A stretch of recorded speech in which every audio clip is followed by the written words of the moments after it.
الحمد لله نحمده ونستعينه ونستغفره ونؤمن به ونتوكل عليه ونعوذ بالله من شرور أنفسنا ومن سيئات أعمالنا من يهده الله فلا مضل له ومن يضلله فلا هادي له ونشهد أن لا إله إلا الله وحده لا شريك له ونشهد أن محمدًا عبده ورسوله أرسله بالحق بشيرًا ونذيرًا وداعيًا إلى الله بإذنه وسراجًا منيرًا আজকের এই মহতী ইসলামী সম্মেলনের সম্মানিত সভাপতি, বিজ্ঞ পরিচালক এবং উপস্থিত আমার দিনদরদি মুসলিম ভাইয়েরা, আল্লাহ সুবহানাহু ওয়া তাআলার কাছে লাখো কোটি শুকর যে আল্লাহ সুবহানাহু ওয়া তাআলা আমাদেরকে মাতৃভূমি থেকে শত শত হাজার হাজার কিলোমিটার দূরে অবস্থান করেও এই প্রবাসে কোরআন এবং হাদিসের কথা শোনার জন্য বারবার একত্রিত হওয়ার তৌফিক দিচ্ছেন। এই জন্য রব্বে করিমের দরবারে আমরা শুকরিয়া জানাই, আলহামদুলিল্লাহ। আরও কৃতজ্ঞতা জানাই আজকের এই সম্মেলন বাস্তবায়ন করার পেছনে যে সকল ভাইয়েরা অক্লান্ত পরিশ্রম করে এটাকে এই পর্যন্ত এনেছেন। আল্লাহ সুবহানাহু ওয়া তাআলা সে সকল ভাইদেরকে সর্বোত্তম জাযা বা বিনিময় দান করুন। সম্মানিত ভাই বন্ধুগণ, আল্লাহ সুবহানাহু ওয়া তাআলা কোরআনে কারীমের ভিতরে ইরশাদ করেছেন, ওয়া রাব্বুকা ইয়াখলুকু মা ইয়াশা, আর তোমাদের রব বা তোমার রব যা ইচ্ছা তাই সৃষ্টি করেন। আল্লাহ সুবহানাহু ওয়া তাআলার সৃষ্টি জগৎ অনেক বিশাল। বলা হয়ে থাকে 18,000 মাখলুকাত বা সৃষ্টি আল্লাহর, কিন্তু প্রকৃত অর্থে আল্লাহর সৃষ্টির সংখ্যা কত এটা একমাত্র আল্লাহই ভালো জানেন। কোরআন বা হাদিসের কোথাও আল্লাহর সৃষ্টির সুনির্দিষ্ট কোনো সংখ্যার কথা বলা হয়নি।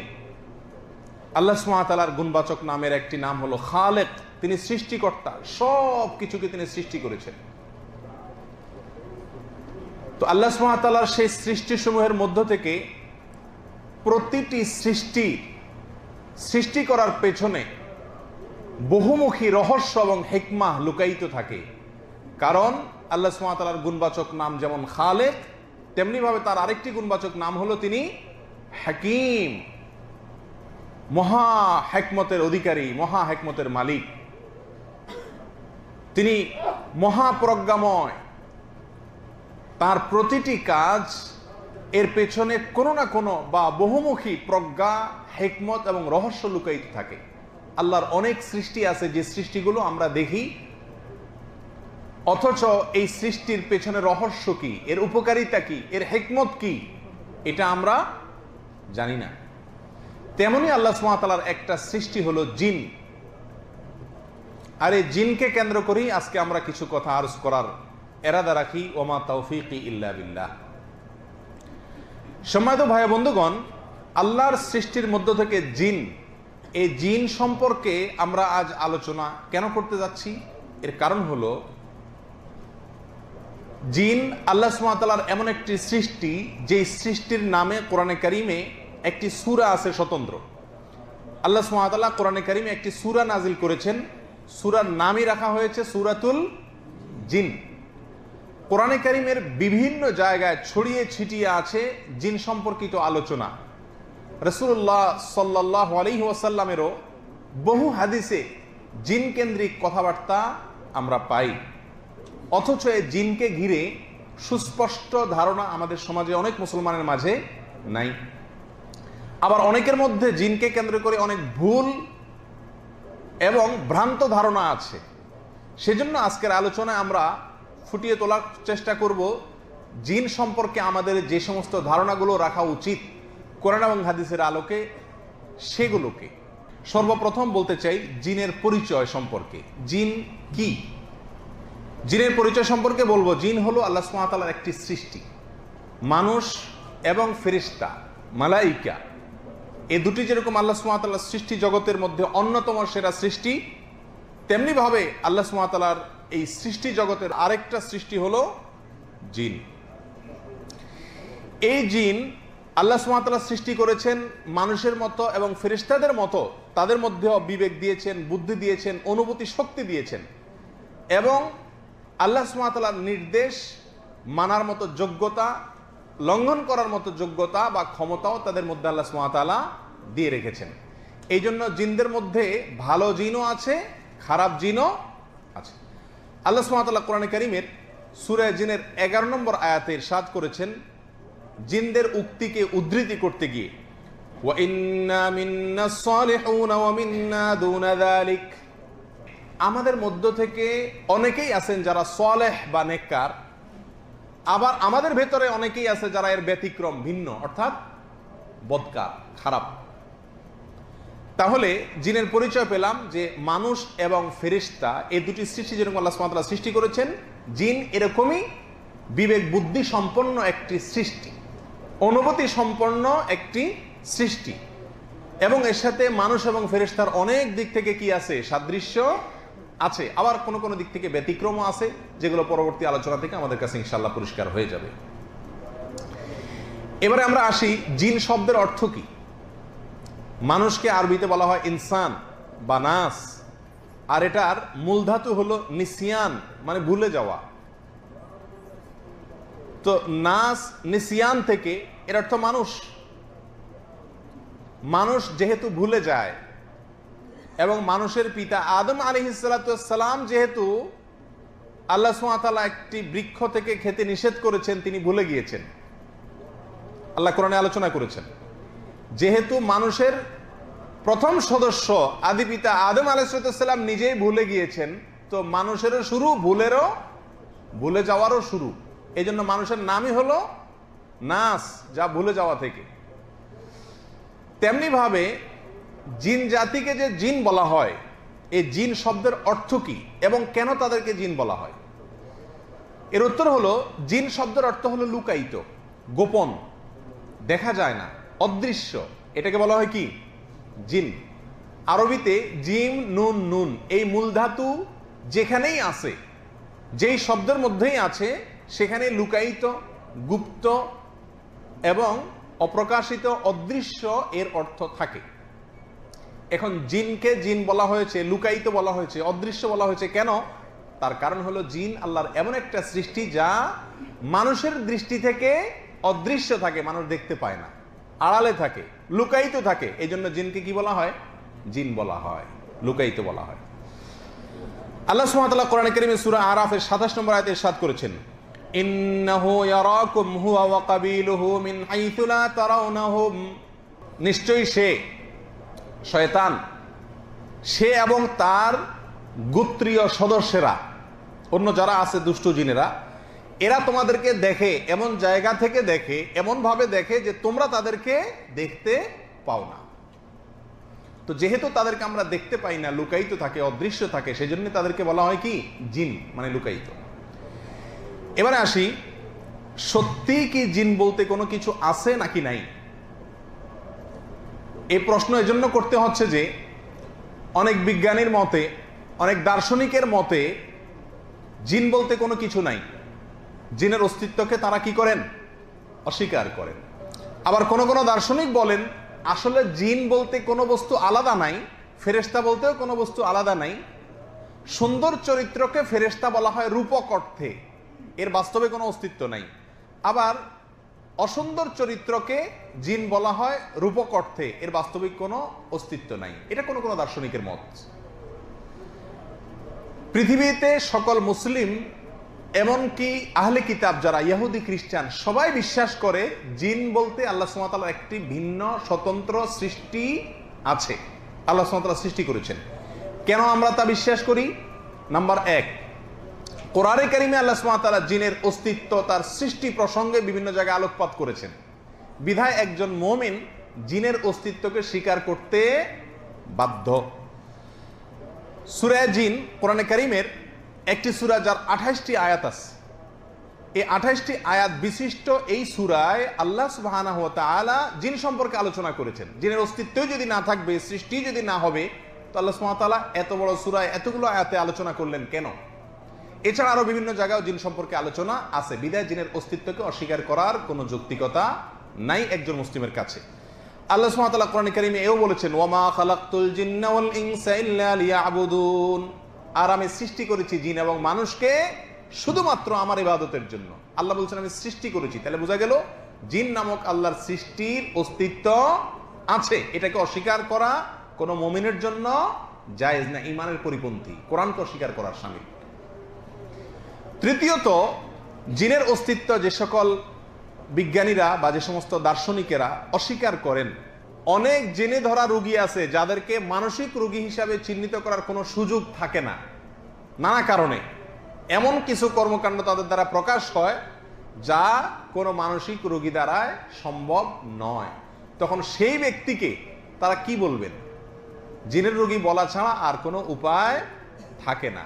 বিধায় জিনের অস্তিত্ব আছে এবং এটা আল্লাহ সুবহানাহু ওয়া তাআলার সৃষ্টির মধ্য থেকে একটি সৃষ্টি, কোরআনে কারীমের আয়াত দ্বারা যেমন প্রমাণিত এবং নানা সময়ে এটাকে যৌক্তিকভাবেও এর উপস্থিতি, তার সৃষ্টি, তার অস্তিত্বশীলতাকে কি করা যায়? প্রমাণ করা যায়। এবার আমরা আলোচনা করব জিন কিসের সৃষ্টি। আমরা জানি মানুষ, আল্লাহ সুবহানাহু ওয়া তাআলা মানুষকে সৃষ্টি করছেন কি দিয়া? মাটি দিয়া। তাহলে জিনের সৃষ্টি থেকে এই প্রসঙ্গে আল্লাহ সুবহানাহু ওয়া তাআলা সূরা আর রহমানের 15 নম্বর আয়াতে ইরশাদ করেছেন, ওয়া খালাকাল জান্না মিন মারিজিম মিন নার, আর তিনি আল্লাহ সুবহানাহু ওয়া তাআলা সৃষ্টি করেছেন জিন জাতিকে উত্তপ্ত অগ্নিশিখা থেকে, উত্তপ্ত আগুন থেকে আল্লাহ সুবহানাহু ওয়া তাআলা তাদেরকে সৃষ্টি করেছেন। তাদের সৃষ্টির মূল উপাদান হলো আগুন, আগুন দিয়ে সৃষ্টি। মুসনাদ আহমদের বিশুদ্ধ সূত্রে বর্ণিত এক হাদিসে রাসূলুল্লাহ করিম সাল্লাল্লাহু আলাইহি ওয়াসাল্লাম ইরশাদ করেছেন, খুলিকাতিল মালাইকাতু মিন নূর, ফেরেশতাদেরকে সৃষ্টি করা হয়েছে নূর থেকে, আলো থেকে। তাদের সৃষ্টির উপাদান হলো, মূল উপাদান হলো আলো। ওয়া খুলিকাল জান্নু মিন মারজিম মিন নার, আর জিন জাতিকে সৃষ্টি করা হয়েছে উত্তপ্ত আগুন থেকে। ওয়া খুলিকা আদম আলাইহিস সালাম মিম্মা ওয়াসিফা লাকুম, আর আদম আলাইহিস সালামকে সৃষ্টি করা হয়েছে আল্লাহ কোরআনে যেটা আলোচনা করেছেন সেটা থেকে, অর্থাৎ মাটি থেকে, কাদা মাটি থেকে। তাহলে এই আয়াত এবং হাদিস থেকে আমরা জানতে পারলাম যে জিনের সৃষ্টি হয়েছে কোত্থেকে? আগুন থেকে। এখানে একটা প্রশ্ন আসে যে জিনকে যদি আল্লাহ সুবহানাহু ওয়া তাআলা আগুন দিয়েই সৃষ্টি করেন, তাহলে জিনের মধ্যে যারা আল্লাহর অবাধ্য, যারা নাফরমান, যারা কাফের, যারা দুষ্ট খারাপ জিন, তাদেরকে তো আল্লাহ সুবহানাহু ওয়া তাআলা জাহান্নামে শাস্তি দিবেন। আর জাহান্নামের শাস্তির প্রধান উপাদান, মূল অনুষঙ্গ হলো আগুন, নারু জাহান্নাম, জাহান্নামের আগুন। তো জিনকে আল্লাহ সুবহানাহু ওয়া তাআলা যদি আগুন দিয়েই সৃষ্টি করেন, তাহলে জাহান্নামের আগুনে তাদেরকে কিভাবে শাস্তি দিবেন? আগুনকে আগুন দিয়ে শাস্তি কিভাবে দিবেন? তো এর উত্তরে অনেক কথা বলা যায় এবং অনেক সালাফের অনেক ঘটনাও আছে। সংক্ষেপে আমরা এক লাইনে বলতে পারি এভাবে যে মানুষকে আল্লাহ সুবহানাহু ওয়া তাআলা সৃষ্টি করেছেন কি দিয়া? মাটি দিয়া। মাটি দিয়ে মানুষকে কি শাস্তি দেওয়া যায় নাকি যায় না? একটা মাটির চাক, মাটির ঢেলা দিয়ে যদি আপনাকে আঘাত করা হয়, আপনি ব্যথা পাবেন না পাবেন না? মাটির নিচে যদি চাপা দিয়ে রাখা হয়, আপনি কষ্ট পাবেন কি পাবেন না? তাহলে মাটি দিয়ে বিভিন্নভাবে মাটির মানুষকে যদি শাস্তি দেওয়া যায়, তাহলে জাহান্নামের আগুন দিয়েও আগুনে তৈরি জিনকে শাস্তি দেওয়া যাবে। তার প্রকৃত ধরন কি হবে একমাত্র আহকামুল হাকিমিন রব্বুল আলামিনই ভালো জানেন। এরপরে আসি, পৃথিবীতে বা আল্লাহ সৃষ্টি জগতে জিনের অস্তিত্ব আগে, সৃষ্টি আগে নাকি মানুষের সৃষ্টি আগে? কে আগে? সিনিয়র কে, জুনিয়র কে? তো এই প্রসঙ্গে কোরআনে কারীমের একটি আয়াত থেকে আমরা ধারণা পাই, যা সূরা হিজরের ভিতরে আল্লাহ সুবহানাহু ওয়া তাআলা আলোচনা করেছেন আয়াত নম্বর 27-এ, ওয়াল জান্না খালাকনাহু মিন ক্বাবলু মিন নারিস সামুম, আর আমি জিনকে সৃষ্টি করেছি উত্তপ্ত আগুন থেকে তার পূর্বে, অর্থাৎ মানুষের পূর্বে। এই আয়াত থেকে বোঝা গেল যে জিনের অস্তিত্বশীলতা এবং জিনের সৃষ্টি এটা মানুষের সৃষ্টির আগে। তাহলে জিন হলো এই পৃথিবীতে আমাদের সিনিয়র, আমরা হলাম জুনিয়র, ছোট। এ বিষয়ে এক বর্ণনায় পাওয়া যায় যে মানুষ সৃষ্টির 2000 বছর আগে আল্লাহ সুবহানাহু ওয়া তাআলা জিন সৃষ্টি করেছেন। তাহলে এটা নিশ্চিত হলো যে মানুষ সৃষ্টির আগেই জিনের সৃষ্টি। এরপরে আসি জিনের পিতাকে। মানুষের যেরকম একজন পিতা আছে আদম আলাইহিস সালাম, তার মাধ্যমে একজন একজন করে হইতে হইতে পৃথিবীতে মানুষের বিস্তার। জিনদের এরকম একজন পিতা থাকার কথা না? তাহলে প্রথম জিন কে, যিনি জিনদের পিতা? এই প্রসঙ্গে বিশ্লেষক ওলামায়ে কেরামের একাধিক মত পাওয়া যায়। তার ভিতরে সবচেয়ে গ্রহণযোগ্য মত হলো জিনদের পিতা হলো ইবলিস, যাকে আল্লাহ সুবহানাহু ওয়া তাআলা জান্নাত থেকে কি করেছেন? বিতাড়িত করে বের করে দিয়েছেন। আদম আলাইহিস সালামের সঙ্গে যে শত্রুতা করেছিল সেই ইবলিস হলো জিনদের কি পিতা। এ বিষয়ে সাহাবী আব্দুল্লাহ ইবনে আব্বাস রাদিয়াল্লাহু আনহু থেকে একটি বর্ণনা পাওয়া যায় এবং বিশিষ্ট তাবেঈ মুজাহিদ, কাতাদা, হাসান বসরি রাহিমাহুল্লাহ সহ অনেক বড় বড় তাবেঈ অভিমত ব্যক্ত করেছেন যে জিনদের পিতা হলেন কে? ইবলিস। এবং এ বিষয়ে তাফসিরে তবারিতে বিস্তারিত আলোচনা আছে, আদ-দুরুল মানসুরের মধ্যে বিস্তারিত আলোচনা আছে। আল্লামা ইবনে তাইমিয়া রাহিমাহুল্লাহ এবং সাম্প্রতিককালের আল্লামা ইবনে উসাইমিন রাহিমাহুল্লাহ এই মত ব্যক্ত করেছেন যে জিনদের পিতা হলেন কে? ইবলিস। এরপর আলোচনা আসা যাক জিনদের সৃষ্টির উদ্দেশ্য কি। আল্লাহ সুবহানাহু ওয়া তাআলা মানুষকে সৃষ্টি করেছেন আল্লাহর ইবাদত করার জন্য। জিন সৃষ্টির রহস্য কি? জিনদেরকে আল্লাহ কেন সৃষ্টি করেছেন? এর উত্তর হলো আল্লাহ সুবহানাহু ওয়া তাআলা মানুষকে যে উদ্দেশ্যে সৃষ্টি করেছেন ঠিক একই উদ্দেশ্যে জিনদেরকেও সৃষ্টি করেছেন। এ বিষয়ে সূরা জারিয়াতের 56 নম্বর আয়াতে আল্লাহ সুবহানাহু ওয়া তাআলা স্পষ্ট করেই বলেছেন, ওয়ামা খালাকতুল জিন্না ওয়াল ইনসা ইল্লা লিয়াবুদুন। আর আমি জিন এবং মানুষ এই উভয় সম্প্রদায়কে শুধুমাত্র সৃষ্টি করেছি এই জন্য যেন তারা আমার ইবাদত করে, আমার একত্ববাদের কথা স্বীকার করে। আইলিয়া ওয়াহিদুনি, তারা যেন আমার একত্ববাদের কথা স্বীকার করে, আমার তাওহীদকে সাব্যস্ত করে, আমার ইবাদত করে, আমার গোলামি করে, আমার বন্দেগী করে। এই জন্যই মানুষ এবং জিন এই দুই জাতিকে সৃষ্টি করা হয়েছে। তাহলে এখান থেকে জিন জাতির সৃষ্টির কারণ, রহস্য, আসল উদ্দেশ্য আমরা জানতে পারলাম। আল্লাহ সুবহানাহু ওয়া তাআলা পৃথিবীতে মানুষের হেদায়েতের জন্য, মানুষকে পথ দেখাবার জন্য যুগে যুগে বিভিন্ন নবী রাসূল পাঠিয়েছেন। এই নবী রাসূলরা মানুষের কাছেই শুধু প্রেরিত হন নাই, বরং তারা জিনদেরকেও পথ দেখিয়েছেন, জিনদের কাছেও প্রেরিত হয়েছেন। জিনদেরকেও হেদায়েত করা, তাদেরকেও পথ দেখানো, পথ প্রদর্শন করা, এটা নবী রাসূলগণের দায়িত্বের অংশ ছিল। এ বিষয়ে কোরআনে কারীমে সূরা আনআমের 130 নম্বর আয়াতে আল্লাহ সুবহানাহু ওয়া তাআলা ইরশাদ করেছেন, ইয়া মা'শারাল জিন্নি ওয়াল ইনসি আলাম ইয়াতিকুম রুসুলুম মিনকুম ইয়াকুসসুনা আলাইকুম আয়াতি ওয়া ইউনযিরুনাকুম লিকাআ ইয়াওমিকুম হাযা ক্বালু শাহিদনা আলা আনফুসিনা ওয়া গাররাতহুমুল হায়াতুদ দুনিয়া ওয়া শাহিদু আলা আনফুসিহিম আন্নাহুম কানু কাফিরিন। কিয়ামতের দিনে আল্লাহ সুবহানাহু ওয়া তাআলা জিন এবং মানুষ জাতিকে লক্ষ্য করে একটি উক্তি করবেন, একটি কথা বলবেন। আর সেই কথাটি সূরা আনআমের 130 নম্বর আয়াতে আল্লাহ সুবহানাহু ওয়া তাআলা আলোচনা করেছেন, বলেছেন। আর সেই কথাটি হলো এই, আল্লাহ বলবেন, হে জিন এবং মানুষ সম্প্রদায়, দুই দলকেই বলবেন, জিন এবং মানুষ সম্প্রদায়, তোমাদের কাছে কি আমার রাসূলগণ আসেনি? তারা কি আমার আয়াত, আমার নিদর্শন সম্পর্কে তোমাদেরকে বলেনি? আজকের এই দিন, কিয়ামতের দিনের মুখোমুখি তোমাদের হতে হবে, এ বিষয়ে তারা কি তোমাদেরকে সাবধান করেনি? তখন জিন এবং মানুষ উভয় সম্প্রদায় বলবে, ক্বালু শাহিদনা আলা আনফুসিনা, আল্লাহ, আজ আমরা আমাদের নিজেদের বিরুদ্ধে সাক্ষ্য দিচ্ছি, হ্যাঁ তারা এসেছেন এবং তারা আমাদেরকে এই কিয়ামতের দিন সম্পর্কে সাবধান করেছিলেন, আপনার নিদর্শনের কথা বলেছিলেন। কিন্তু আল্লাহ বলেন, ওয়া গাররাতহুমুল হায়াতুদ দুনিয়া, দুনিয়ার চাকচিক্য, দুনিয়ার বিভিন্ন লোভনীয় বস্তু তাদেরকে বিপথগামী করেছে, বিভ্রান্ত করেছে, মূল পথ থেকে, সঠিক পথ থেকে সরিয়ে দিয়েছে, জান্নাতের পথ থেকে জাহান্নামের পথে নিয়ে গেছে। আল্লাহ বলেন, ওয়াশাহিদু আলা আনফুসিহিম, তারা সেদিন নিজেদের বিরুদ্ধে নিজেরা কি দিবে? সাক্ষ্য দিবে যে আন্নাহুম কানু কাফিরিন, যে তারা কাফের ছিল। তাহলে এখানে জিন এবং মানুষ উভয় সম্প্রদায়কে আল্লাহ সুবহানাহু ওয়া তাআলা লক্ষ্য করে বলবেন কিয়ামতের দিন যে তোমাদের কাছে কি নবী রাসূল আসেন নাই? এই আয়াত থেকে কি বোঝা গেল? নবী রাসূলগণ শুধু মানুষের কাছেই প্রেরিত হন নাই, বরং জিন জাতি, তাদের জন্য, তাদের হেদায়েতের জন্য নবী রাসূলরা এসেছেন। তবে জিনদের মধ্য থেকে কোনো আলাদা নবী রাসূল ছিল কিনা, এই বিষয়ে বিশেষজ্ঞ ওলামা একরামের, গবেষক ওলামা একরামের একাধিক মত পাওয়া যায়, তবে তাদের মধ্যে আলাদা নবী রাসূল ছিলেন এরকম কোনো কথা কোরআন এবং হাদিস থেকে পরিষ্কারভাবে জানা যায় না। যদি অনেক ওলামা একরাম বলেছেন যে যেহেতু তাদের সৃষ্টি মানুষ সৃষ্টির আগে, অতএব তখন তো মানুষদের মধ্যে নবী রাসূলদের কেউই ছিলেন না, বিদায় ওই সময়টাতে তাদের মধ্য থেকে নবী রাসূল ছিল। এটা কোন কোন গবেষকের মত। এরপরে আসি জিনদের প্রকারভেদ সম্পর্কে। জিন কত প্রকার, কত ধরনের জিন দুনিয়াতে আছে, জিনদের প্রকারভেদ এবং শ্রেণী সম্পর্কে অনেক রকম কথা আছে। বিভিন্ন রকম জিনের কথা গবেষক ওলামা একরাম বলেছেন।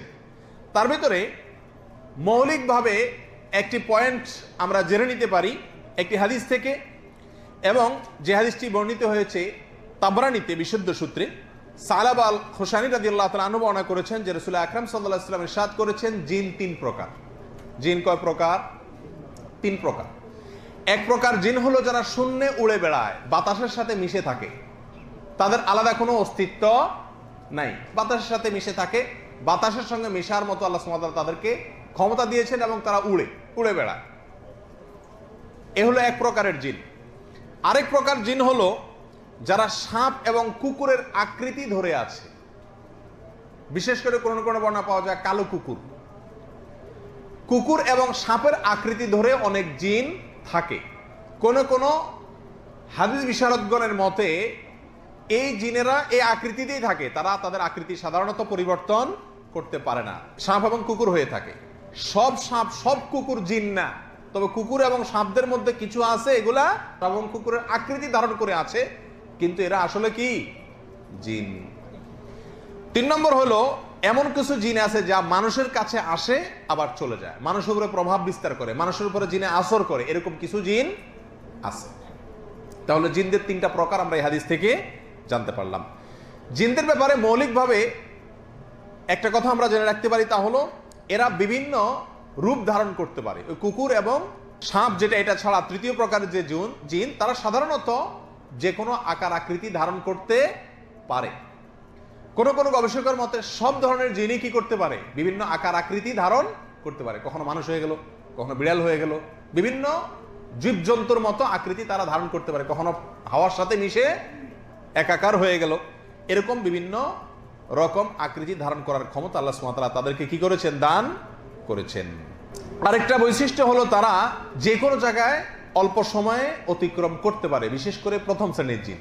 বাতাসের সাথে মিশতে পারে, অল্প সময়ের মধ্যে অনেক দূর দূরান্তে তারা পৌঁছে যেতে পারে। আরেকটা বিষয় জানা দরকার, সেটা হলো যে জিন আর ভূত এই দুইটা এক নাকি ভিন্ন কোনো জিনিস? আমাদের দেশে ভূত বলতে একটা কথা প্রচলিত আছে না, তো এই জিন এবং তথাকথিত ভূত এই দুইটা কি একই জিনিস না ভিন্ন জিনিস? গবেষক ওলামা একরামের অনেকেই বলেছেন যে ভূত আসলে জিন, জিনেরই একটা শ্রেণী, একটা প্রকার, যেটাকে আমরা আমাদের আঞ্চলিক ভাষায়, দেশীয় ভাষায় কি বলি? ভূত বলি।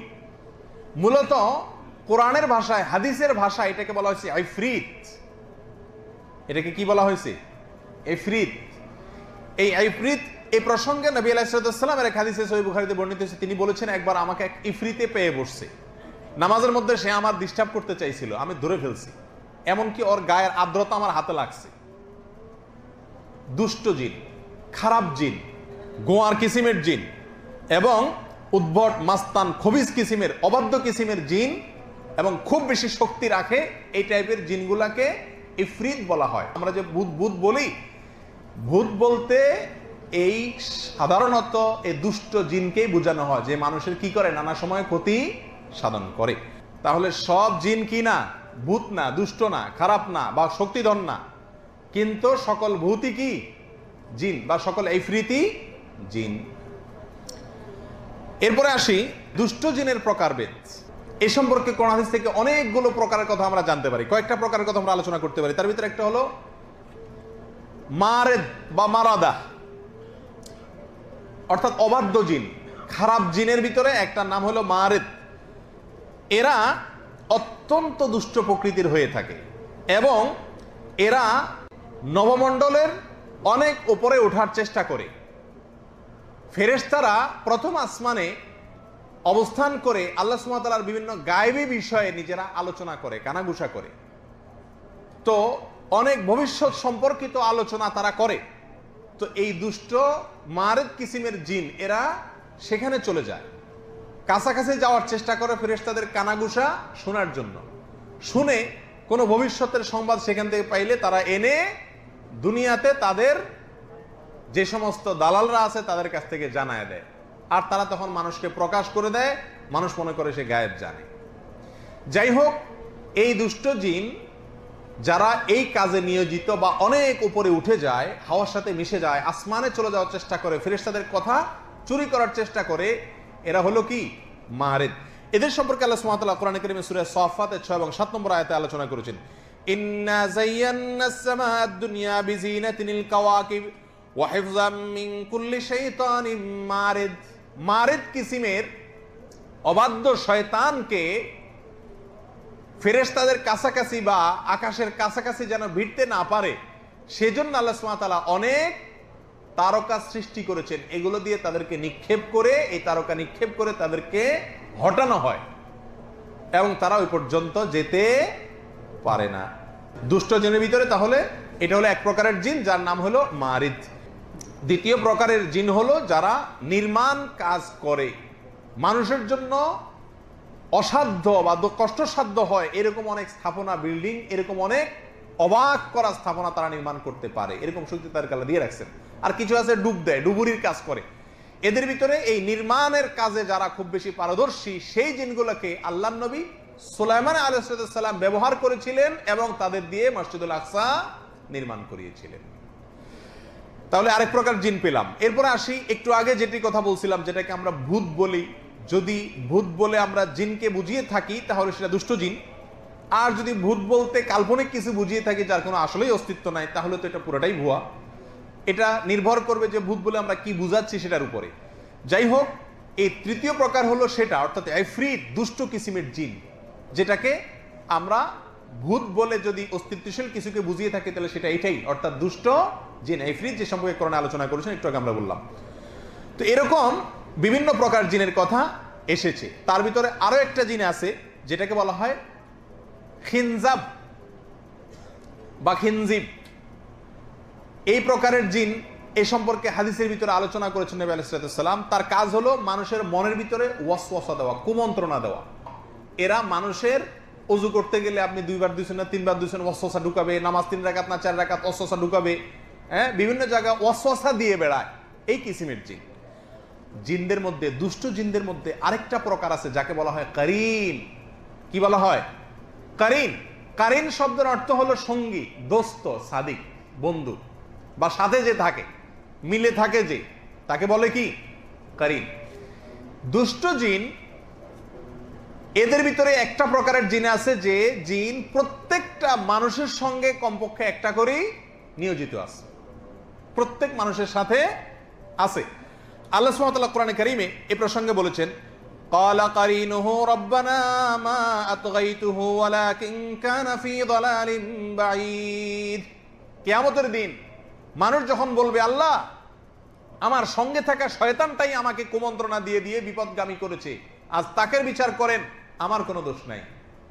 তখন মানুষের যে কারিন, প্রত্যেকটা মানুষের সঙ্গে যে দুষ্ট জিন থাকে, শয়তান থাকে, সেই শয়তান দুষ্ট জিন বলবে আল্লাহকে, রব্বানা মা আতগাইতুহু, ও আমার রব, আমরা এদেরকে পথ হারা করি নাই, বরং সে নিজেই বিপদগামী ছিল। তাহলে এই আয়াত থেকে আমরা বুঝতে পারলাম যে প্রত্যেকটা মানুষের সঙ্গে যে থাকে দুষ্ট জিন বা শয়তান, শয়তানরাই হলো জিনের একটা প্রকার, দুষ্ট। তো এই জিন যে মানুষের সঙ্গে থাকে নিয়োজিত একটা করে প্রত্যেকের সাথে কমপক্ষে, একে বলা হয় কারিন। এটাও দুষ্ট জিনের একটা প্রকার। এই প্রসঙ্গে রাসূল আকরাম সাল্লাল্লাহু আলাইহি ওয়াসাল্লামের একটা হাদিসও আছে। তিনি বলেছেন, তোমাদের প্রত্যেকের সঙ্গে একটা করে দুষ্ট জিন আছে, অর্থাৎ শয়তান আছে। দুষ্ট জিন মানে শয়তান, সকল শয়তানই জিনের অংশ। তো এদের কাজ হলো প্রত্যেকটা মানুষকে সারাদিন জাহান্নামের দিকে নিয়ে যাওয়ার চেষ্টা করা, বিপদগামী করে তোলার চেষ্টা করা, এই হলো তার ডিউটি। ভালো কাজ করতে চাইবা, তোমার শরীরের ভিতরে প্রবেশ করে তোমার গোটা শরীরকে নিয়ন্ত্রণ করার ক্ষমতা আল্লাহ তাআলা তাকে দিয়েছেন। সহিহ বুখারীর এক হাদিসে আসছে নবী আলাইহিস সালাম বলেছেন যে আশ-শাইতানু ইয়াজরি আহাদাকুম মাজরাদ দাম, শয়তান তোমাদের শরীরের রক্তের সঙ্গে মিশে যেতে পারে, এই শক্তি আল্লাহ তাআলা দিয়ে দিয়েছেন তাকে। তো আপনার শরীরের রক্তের সাথে মিশে গিয়ে আপনাকে অলস বানায় দিবে, নামাজের সময় মেজ মেজ করবে, শরীর ভালো লাগবে না। কথা বুঝে আসছে? এইসব কে করে? ওই সঙ্গে থাকা শয়তানটা, কারিন, সে করে। তো নবী আলাইহিস সালাম বলেছেন তোমাদের সবার সঙ্গে একটা করে আছে। সাহাবা একরাম জিজ্ঞাসা করলেন, ইয়া রাসূলুল্লাহ, আপনার সঙ্গেও কি আছে নাকি একটা? তখন তিনি বললেন, হ্যাঁ আমার সঙ্গেও একটা আছে, তবে ওইটা আমাকে কোনো ক্ষতি বা টাচ করতে পারে না, আল্লাহ আমাকে নিরাপদে রাখছেন, কিন্তু তোমরা বাঁচতে সবাই পারো না সব সময়। তাহলে হাদিস থেকে বোঝা গেল যে দুষ্ট জিনদের মধ্যে একটা প্রকার জিন আছে কারিন, যে আমাদের সঙ্গে লেগে থাকে এবং তার টার্গেট থাকে আমাদেরকে কোথায় নেওয়া? জাহান্নামে নিয়ে যাওয়া। ইবলিস আদম আলাইহিস সালামকে যখন সিজদা করতে অস্বীকার করেছে, তখন যে তাকে আল্লাহ তাআলা জান্নাত থেকে বের করে দিয়েছেন, তখনই চ্যালেঞ্জ করেছিল ইবলিস, লাউবিয়ান্নাহুম আজমাইন, মানুষের প্রত্যেকটা সদস্যকে, এই আদম যার কারণে আমাকে জান্নাত থেকে বের হতে হলো, এর প্রত্যেকটা সদস্যকে আমি পথ ভ্রষ্ট করে ছাড়বো, জাহান্নামে নিয়ে ছাড়বো, আমি একা যাব না।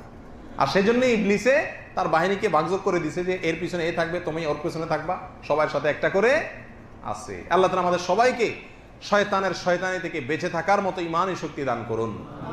কোন কোন বর্ণনায় পাওয়া যায় যে মানুষ জন্মের পরে, ছোট শিশু যে কেঁদে উঠে জন্মের সঙ্গে সঙ্গে, এর একটা কারণ হলো এই শিশুর জন্য যে শয়তানটা নিয়োজিত আছে, যে কারিনটা আছে, ওটা খোঁচা মারে। এই জন্য বাচ্চা কি করে? কায়দা উঠে, মানে তার ইশারা দেয় আর কি, হয়তো যে তোর সাথে আমি আসি, দুনিয়াতে আসছিস তো, আমি তোর পিছনে লাগা আসি। যাই হোক, তাহলে দুষ্ট জিনের একটা প্রকার হলো কারিন। আল্লাহ তাআলা সব দুষ্ট জিনের এবং শয়তানের শয়তানি থেকে আমাদেরকে বেঁচে থাকার তৌফিক দান করুন। এরপরে আসি, জিনের সৃষ্টিগত কাঠামো কি?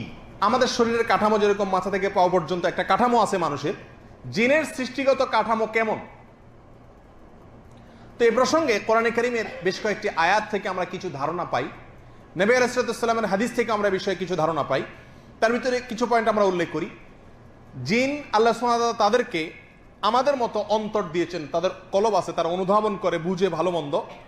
তাদেরকে চোখ দিয়েছেন দেখার জন্য, কান দিয়েছেন শোনার জন্য, এবং আমাদের মতো অন্যান্য অঙ্গ প্রত্যঙ্গ তাদেরকে দিয়েছেন। এ বিষয়ে সূরা আরাফের 179 নম্বর আয়াতে আল্লাহ সুবহানাহু ওয়া তাআলা আলোচনা করেছেন, ওয়ালাকাদ যারানা লিজাহান্নামা কাসীরাম মিনাল জিন্নি ওয়াল ইনস লাহুম কুলুবুন লা ইয়াফকাহুনা বিহা ওয়া লাহুম আ'য়ুনুন লা ইউবসিরুনা বিহা ওয়া লাহুম আযানুন লা ইয়াসমাউনা বিহা উলাইকা কাল আনআমি বাল হুম আদাল উলাইকা হুমুল গাফিলুন। আল্লাহ বলেন, আমি জিন এবং মানুষ এই উভয় সম্প্রদায় থেকে বহু লোককে সৃষ্টি করেছি জাহান্নামের জন্য। আর যাদেরকে জাহান্নামের জন্য সৃষ্টি করা হয়েছে, যাদের জন্মই হয়েছে জাহান্নামের জন্য, তাদের মার্কা কি, আলামত কি? তাদের আলামত হলো যে তাদেরকে আল্লাহ অন্তর দিয়েছেন, কিন্তু অন্তর দিয়ে তারা সত্য উপলব্ধি করে না। নিষ্ক্রিয় অন্তর, কোনো ওয়াজে ধরে না, কোনো কোরআন হাদিসে ধরে না, অন্তর এটা পাথর হয়ে গেছে। আল্লাহ মাফ করুক, এটা আলামত যে এটা জাহান্নামের জন্য সৃষ্টি এই লোকের। এটা জিন এবং মানুষ উভয়ের জন্য আল্লাহ বলেছেন। তাহলে বোঝা গেল জিনদের কি আছে? অন্তর আছে। লাহুম কুলুবুন, আল্লাহ বলছেন তাদের অন্তর আছে। এরপরে ওয়ালাহুম আ'য়ুনুন লা ইউবসিরুনা বিহা, তাদের চোখ আছে কিন্তু সেই চোখ দিয়ে তারা দেখে না, যা দেখা দরকার, সত্যের পথ দেখে না, সত্য দেখে না, আল্লাহর কোরআন নবীর হাদিস তারা দেখে না।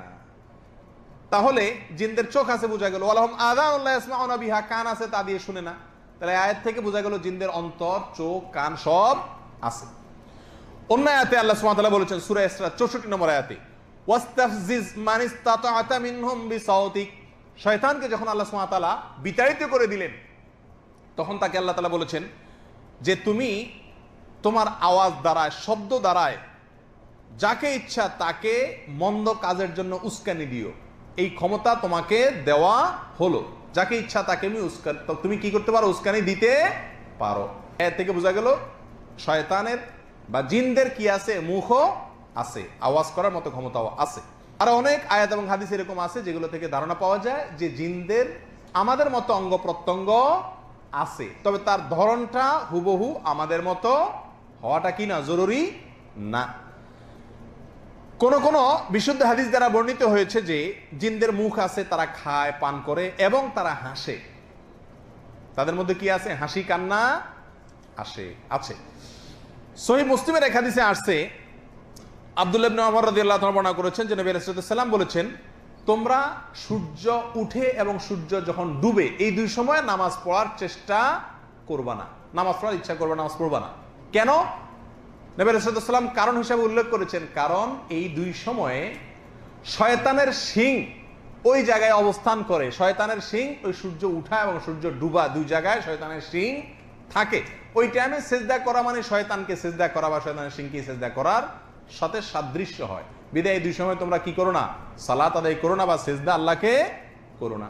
তাহলে এখান থেকে বোঝা গেল শয়তানের শিংও আছে। তাহলে জিনদের বিভিন্ন অঙ্গ প্রত্যঙ্গ আছে, এটা থেকে মনে বোঝা গেছে। কোরআনে কারীমে সূরা সাফাতের একটি আয়াত থেকে বোঝা যায় জিনের মাথাও আছে। জিনদের কি আছে? মাথাও আছে। জিনদের মধ্যে দুষ্ট জিন, শয়তানের বাহিনী, ইবলিসের বাহিনী, তাদের মাথাকে জাহান্নামের একটি গাছের সঙ্গে তুলনা করা হয়েছে। আল্লাহ সুবহানাহু ওয়া তাআলা কোরআনে কারীমে ইরশাদ করেছেন, ইন্নাহা শাজারাতুন তাখরুজু ফি আসলিল জাহিম। শাজারাতুজ যাক্কুম, এটা জাহান্নামের গোড়া থেকে বের হয়। তালউহা কাআন্নাহু রুউসুশ শায়াতিন। এই গাছের যে গুচ্ছ আছে, এগুলো, ডালগুলো, শাখাগুলো শয়তানের মাথার মতো। যেহেতু জাহান্নাম সৃষ্টি করা হয়েছে জাহান্নামীদের শুধু কষ্ট আর শাস্তি দেওয়ার জন্য, এই জন্য জাহান্নামের প্রতিটি বিষয় জাহান্নামীদেরকে কি দিবে? কষ্ট দিবে।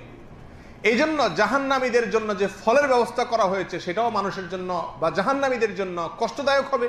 যে পানীয়ের ব্যবস্থা করা হয়েছে সেটাও কষ্টদায়ক হবে। এমনকি জাহান্নামে যে গাছ থাকবে, জাহান্নামের গোড়া থেকে যে গাছ বের হবে, সেই গাছের ডালগুলো, শাখাগুলো, গুচ্ছগুলো পর্যন্ত দেখলে সেটাতে কি পাবে? জাহান্নামীরা কষ্ট পাবে, অর্থাৎ আতঙ্কিত হবে, ভীতিকর হবে, ভয়ঙ্কর হবে। সেটার মাধ্যমেও, দেখার মাধ্যমেও কি পাবে? মানুষ শাস্তি পাবে, জাহান্নামীরা। আল্লাহ আমাদের সবাইকে জাহান্নাম থেকে বেঁচে থাকার তৌফিক দান করুন। সম্মানিত ভাই বন্ধুগণ, তাহলে এই আয়াত থেকে বোঝা গেল শয়তানের মাথা আছে, কল্লা আছে।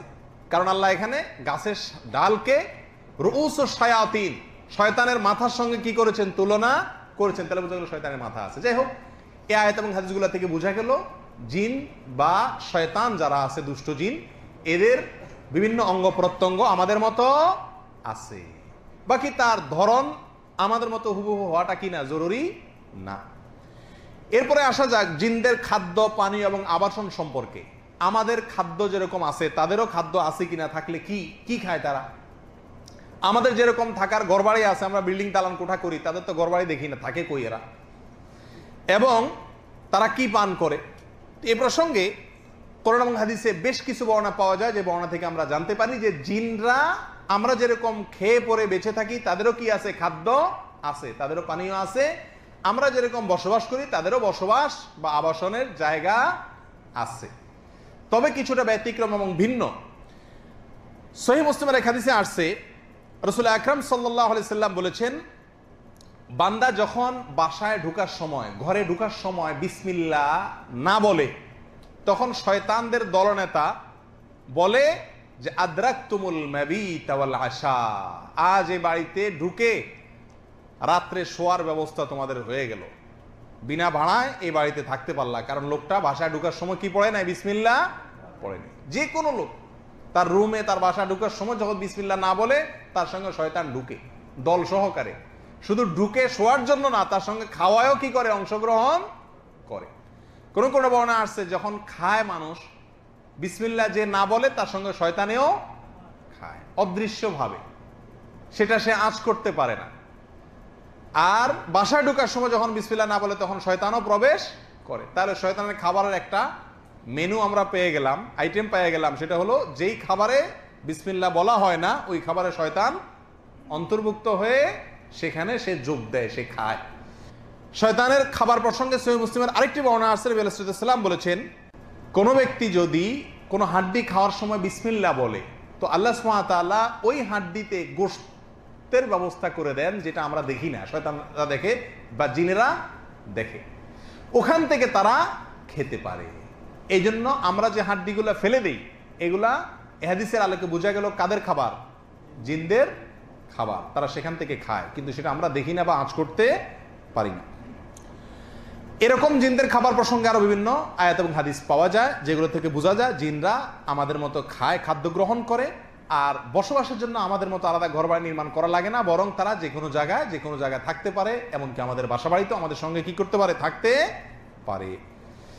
এরপরে আসা যাক জিনদের বিয়ে শাদী এবং বংশ বিস্তার প্রসঙ্গে। আমরা যেরকম বিয়ে শাদী করি, জিনদের বিয়ে শাদী হয় কিনা? আমাদের যেরকম ছেলে মেয়ে হয়, বংশবৃদ্ধি হয়, জিনদেরও এরকম সন্তানাদি বাড়ে কিনা, বংশ বিস্তার হয় কিনা? তো এই প্রসঙ্গে কোরআনে কারীমের একটি আয়াত সূরা আর রহমানের, এটা উল্লেখযোগ্য। আল্লাহ সুবহানাহু ওয়া তাআলা বলেছেন, ফীহিন্না কাসিরাতুত তারফি লাম ইয়াতমিথহুন্না ইনসুন ক্বাবলাহুম ওয়ালা জান। জান্নাতের হুরদের প্রসঙ্গে আলোচনা করতে গিয়ে আল্লাহ সুবহানাহু ওয়া তাআলা বলছেন যে জান্নাতীদেরকে জীবন সঙ্গী হিসেবে যে সমস্ত হুর আল্লাহ সুবহানাহু ওয়া তাআলা দান করবেন জান্নাতে, তারা এমন হবেন, তাদের বৈশিষ্ট্য হবে এই, লাম ইয়াতমিথহুন্না ইনসুন ক্বাবলাহুম ওয়ালা জান।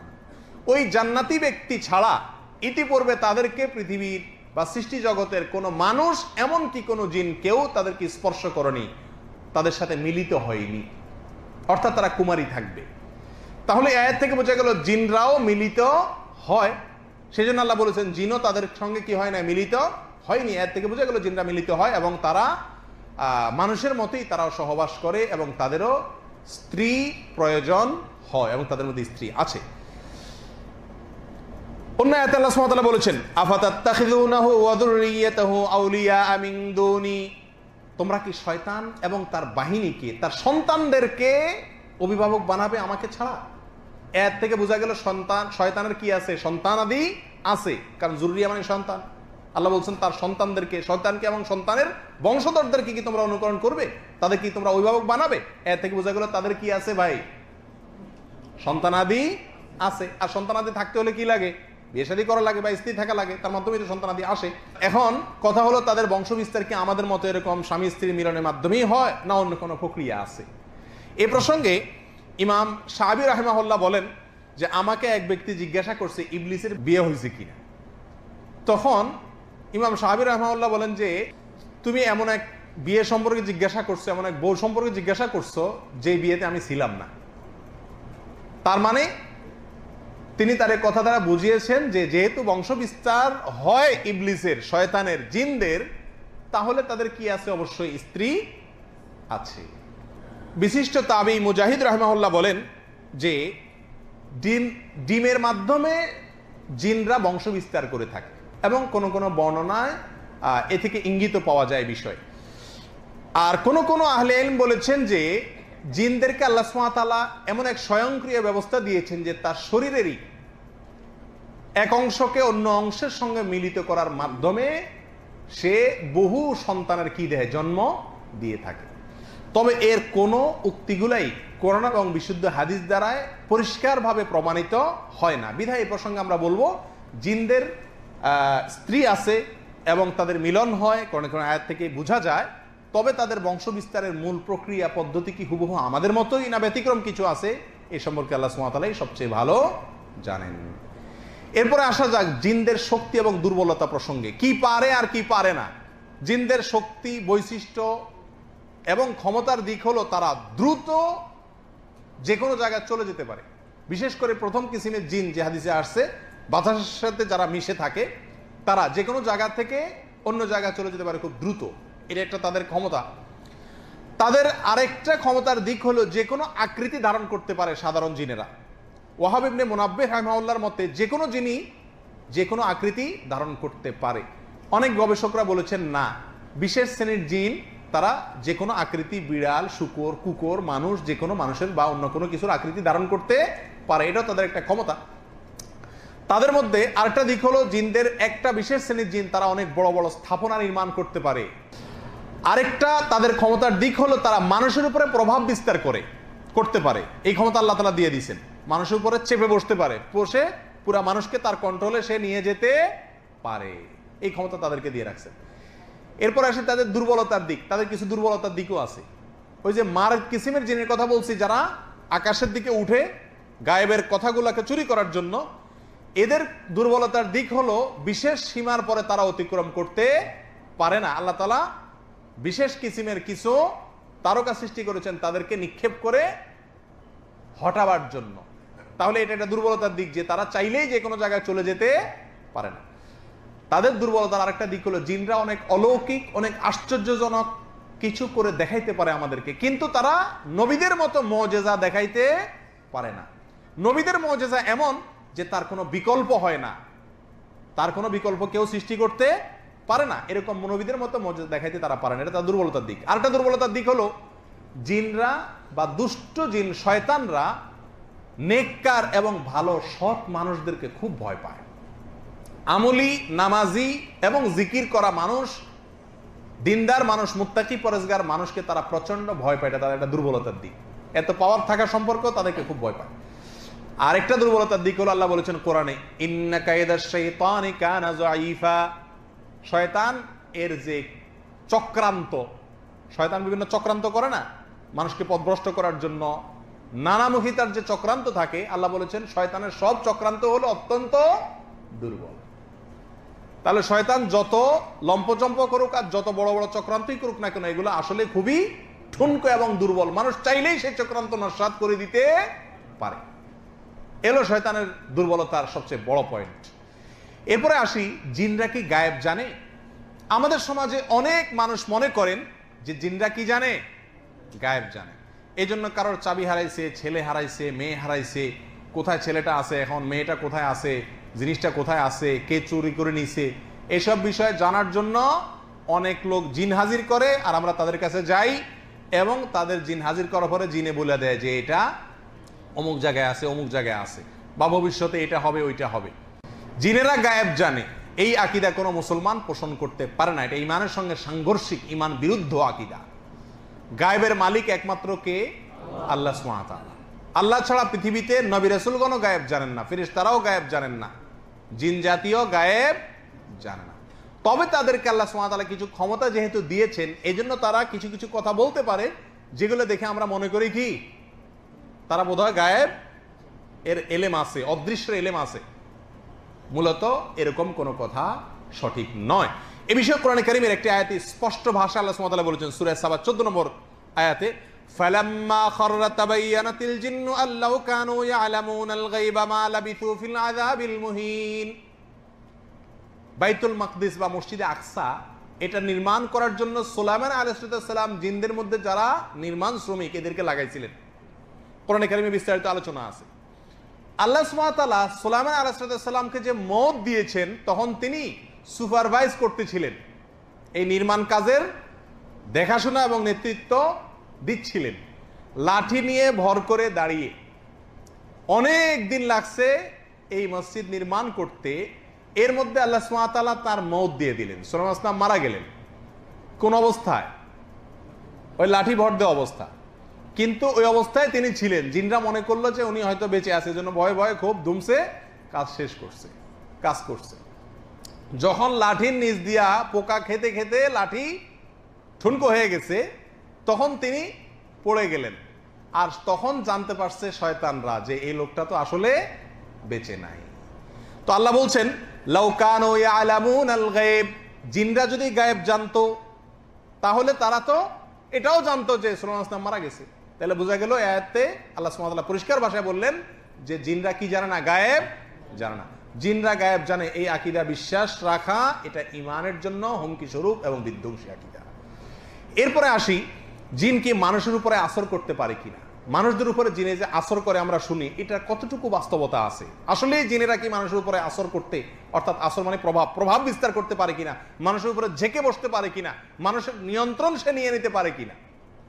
এর উত্তর হলো হ্যাঁ, অবশ্যই জিনেরা মানুষের উপরে প্রভাব বিস্তার করতে পারে, মানুষকে স্পর্শ করে, টাচ করে মানুষের শরীরে মানুষকে পাগলের মতো করে দিতে পারে, এবং মানুষের উপরে ভর করে তাকে নিয়ন্ত্রণ করতে পারে, এবং মানুষের স্বাভাবিক জীবন ব্যাহত করে দিতে পারে, নষ্ট করে দিতে পারে, জীবনটাকে একেবারে বিষিয়ে তুলে দিতে পারে, পাগলে পরিণত করতে পারে মানুষকে।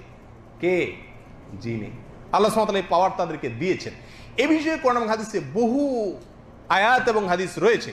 তার ভিতরে একটা হলো সূরা বাকারার 275 নম্বর আয়াত। আল্লাহ সুবহানাহু ওয়া তাআলা বলেছেন, আল্লাযীনা ইয়াকুলুনার রিবা লা ইয়াকুমুনা ইল্লা কামা ইয়াকুমুল্লাযী ইয়াতাখাব্বাতুহুশ শাইতানু মিনাল মাস।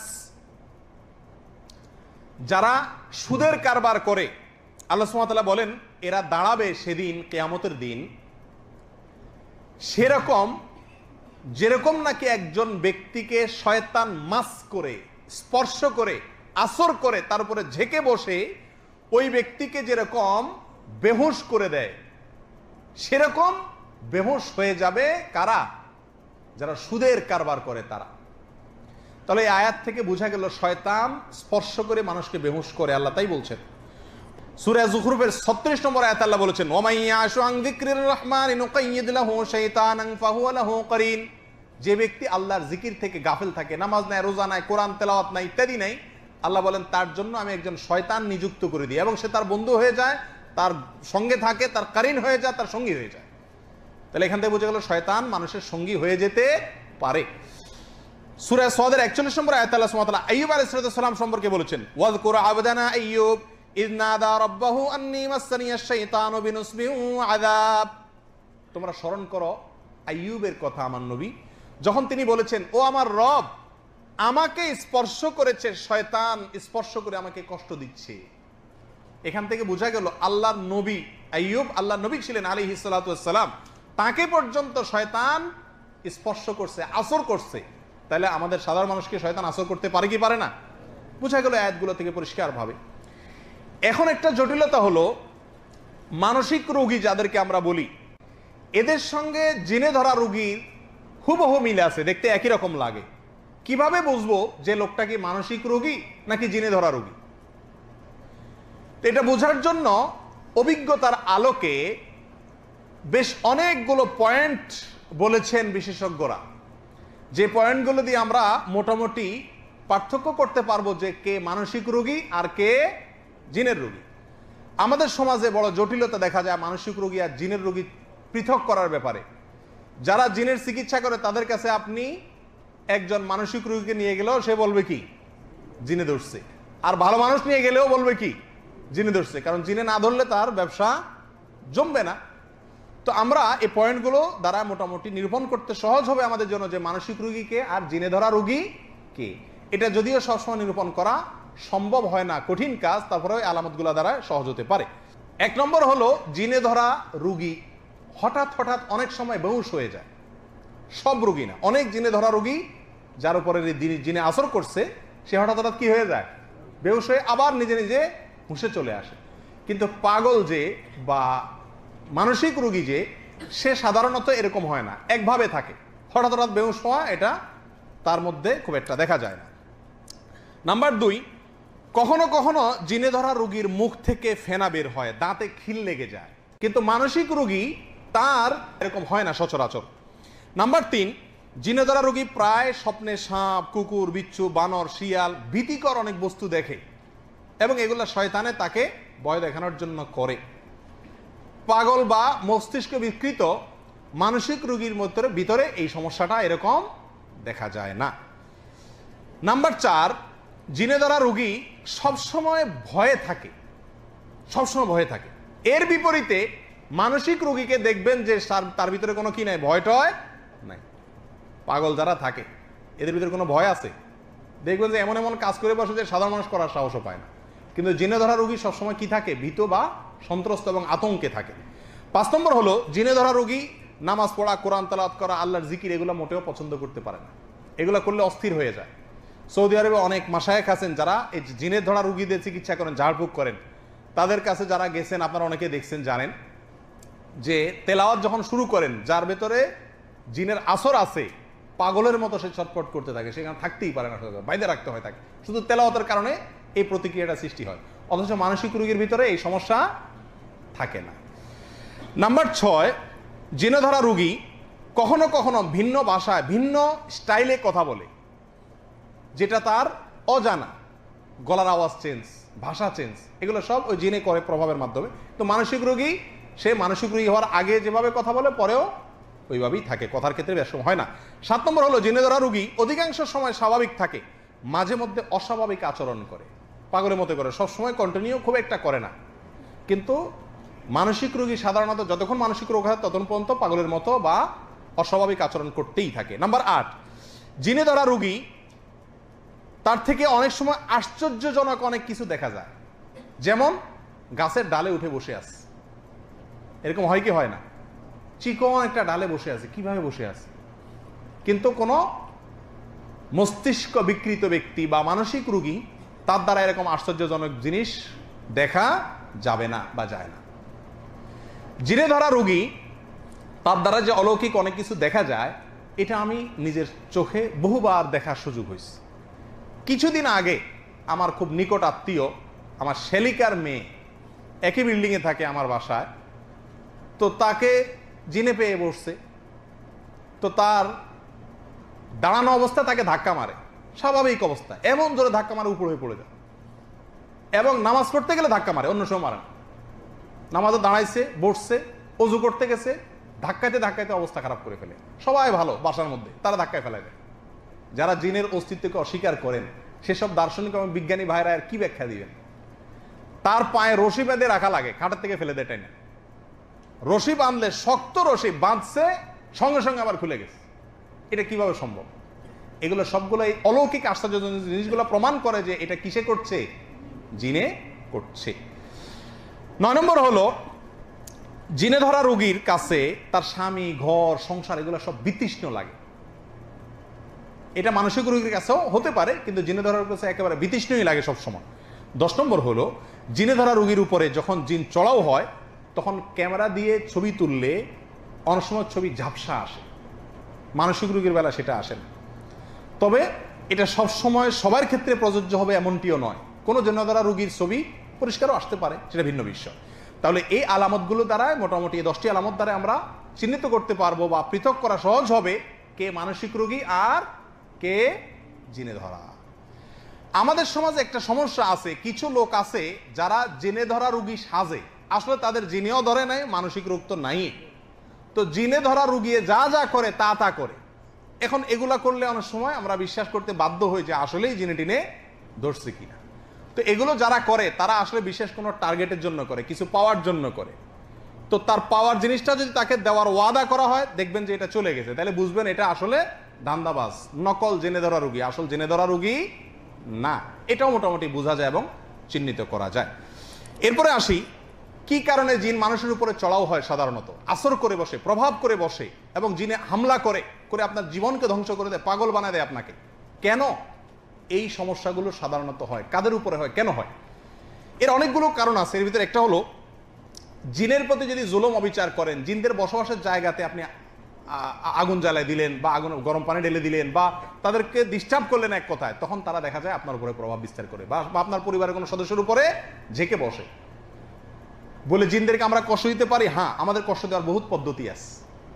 তার বসবাসের জায়গায় আপনি পেশাব করে দিলেন, তখন তার কষ্ট হবে। গরম পানি ঢেলে দিলেন, তখন তার কষ্ট হবে। তার বসবাসের জায়গাগুলো কি সেটা আমরা পরে আলোচনা করবো। একটু পরে আমরা বলতেছি যে কিছু কিছু জায়গা আছে যে জায়গাগুলোতে জিন কি থাকে, বেশি থাকে, এবং হাদিসে সেই জায়গাগুলোর কথাও বলা আছে।